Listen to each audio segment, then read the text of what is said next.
Pulang Basamo salah satu tradisi masyarakat Minangkabau menyambut Lebaran.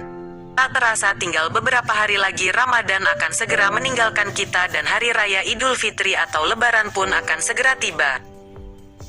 Hari Raya Idul Fitri merupakan hari kemenangan bagi umat Islam yang telah selesai melaksanakan ibadah puasa Ramadan selama 1 bulan. Di berbagai daerah di Indonesia, momentum dalam menyambut hari kemenangan tersebut diwarnai dengan berbagai keunikan seperti mudik, memasak makanan khas Lebaran, dan lain-lainnya.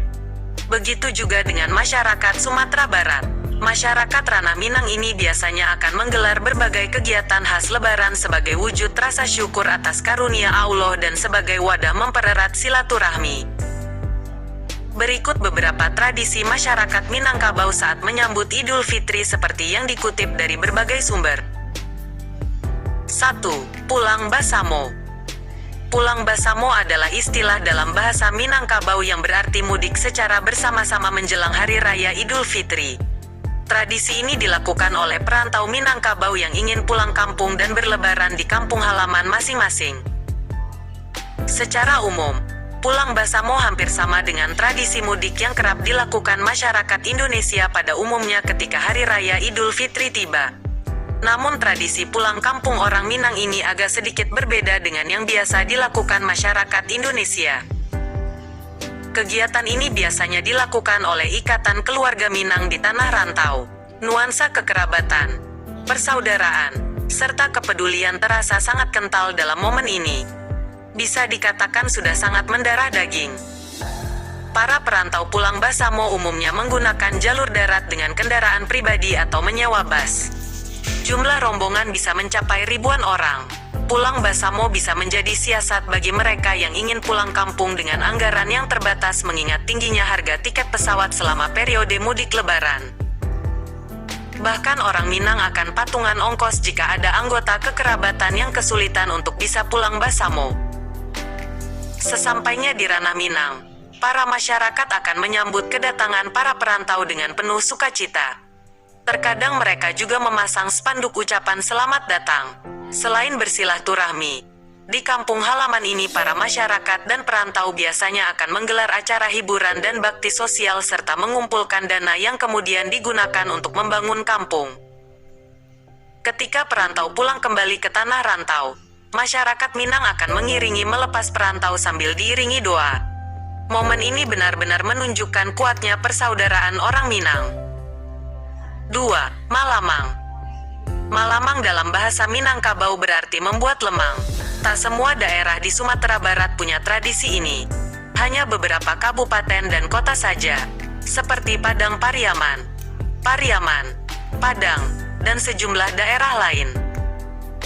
Lamang adalah penganan berbahan dasar beras ketan putih yang direndam dengan santan dan dimasak dalam sebuah ruas bambu dan disajikan dengan tapai sipuluik yang terbuat dari beras ketan hitam atau merah. Memasak lamang bisa memakan waktu 5-6 jam. Untuk itu, biasanya lamang akan dimasak menggunakan bara api dan dalam jumlah banyak sekaligus. Sayangnya, kini tradisi malamang ini sudah jarang terlihat dilakukan di rumah-rumah warga. Sebagian besar masyarakat lebih memilih membeli daripada bikin sendiri. Belum lagi harus menyediakan bambu, daun pisang, dan bara apinya. Hal ini yang menjadikan tradisi malamang di rumah-rumah warga mulai langka. 3. Marandang. Dalam bahasa Minangkabau, marandang dapat diartikan sebagai kegiatan memasak randang atau rendang. Rendang sendiri dikenal sebagai makanan khas Minangkabau yang berbahan dasar daging sapi atau kerbau dan berwarna gelap. Rendang dan Lebaran tak dapat dipisahkan dari masyarakat Minangkabau. Meski harga daging naik, tetapi mereka tetap berupaya membeli daging untuk marandang. Hampir setiap rumah di Ranah Minang melakukannya agar bisa disantap bersama saat dikunjungi kerabat. Rendang yang dinobatkan sebagai salah satu makanan terlezat di dunia ini biasa dimasak dalam kuali besar dan di atas bara api. Proses memasaknya mencapai 4-5 jam dengan api kecil. 4. Manjalang. Manjalang merupakan tradisi yang dilakukan para istri orang Minang sepekan menjelang Hari Raya tiba. Para istri ini akan datang ke rumah mertua dan ke keluarganya dengan membawa kuliner khas Padang, seperti lamang, tapai ketan, lapek sipului, ondeh-ondeh, nasi beserta sambalnya. Tradisi yang telah ada sejak lama ini merupakan wadah untuk semakin mempererat silaturahmi antara istri dengan keluarga suami. 5. Gema takbir di surau dan masjid. Sebelum perayaan Idul Fitri, akan ada malam takbiran, yaitu perayaan untuk menyambut hari kemenangan setelah berpuasa selama 30 hari di bulan Ramadan. Gema takbir tak henti-hentinya berkumandang dari surau-surau dan masjid-masjid. Suasana penuh bahagia menyambut hari kemenangan lewat lantunan takbir ini akan berlangsung hingga subuh menjelang.